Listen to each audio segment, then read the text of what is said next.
I think one of the most important songs ever written is a song called Amazing Grace, and it's a gospel song, and it was written by a guy who was a ne'er-do-well, drunk.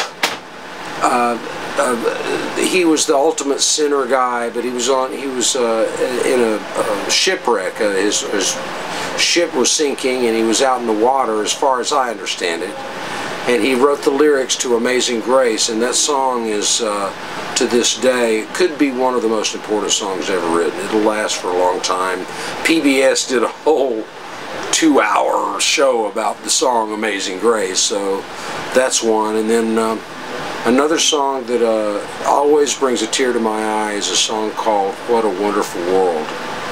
And usually that's most associated with Louis Armstrong's version of What a Wonderful World, and but Jimmy Durante did a great job on that one too. So I pretty much like his version as well, but yeah, you can't beat those songs.